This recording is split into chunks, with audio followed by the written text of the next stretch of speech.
वळूयात पुढच्या बातमीकडे। तुम्ही करेक्ट कार्यक्रम करता, मग आम्ही काय बांगड्या घातल्या आहेत का, असा सवाल महेश लांडगेंनी अजित पवारांना केलेला आहे। तर आमच्याशी लढाईची भाषा करायची नाही असाही इशारा महेश लांडगेंनी दिलाय।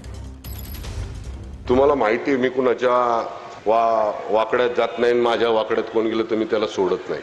अरे बघू तरी तुझ्यात किती ताकद आहे, गेलो आम्ही वाकड्यात, आता बघू काय करायचे ते। एवढेच तुला बघायचं जे आम्हाला, तर बघ आता बघू आम्ही सुद्धा, आम्ही पण काय असं नुरा कुस्ती घालणारे लोक नाही। अरे आम्हाला घरातून जेव्हा जन्म होतो तेव्हा पहिला लंगूट बांधला जातोय, तो आम्हाला लढायची भाषा करायची नाही।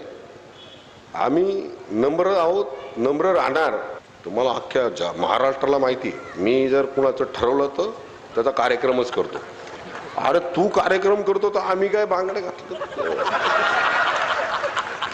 अरे आमचे या रणरागिणीच तुझा कार्यक्रम करतील। जेव्हा पोराला खासदार करायचं होतं तेव्हा संजोग चला, संजोग भाऊ निघाले गाडी घेऊन टू व्हीलरवर, माग बसलाय लेख त्यांचा आणि निवडून दे ह्याला। म्हणजे जसे 91 पासून तू आतापर्यंत आमचं वाटोळ केलं तसं ह्याच्याकडून वाटोळ करून घ्यायचं का आम्ही? तिकडं वतनाची जमीन लुटली, तिकडं धरंडेश्वर कारखाना लुटला। 70,000 कोटीचं जेव्हा मोदी साहेब बोलले 70,000 कोटीचा घोटाळा 100% सजा होणार, संध्याकाळी तर भाजपमध्ये आम्हाला लागले सांगायला गुंडगिरी गुंडगिरी गुंडगिरी। अरे तुमच्या गुंडगिरीमुळे ज्या शहराची वाताहत झालती। देवेंद्र भाऊंसारखं एक महाराष्ट्राचं लोकप्रिय नेतृत्व आपल्या सगळ्यांच्या मागे आहे। इतकं सगळ्यांचं ऐकून घेतात, गप बसतात बसतात बसतात,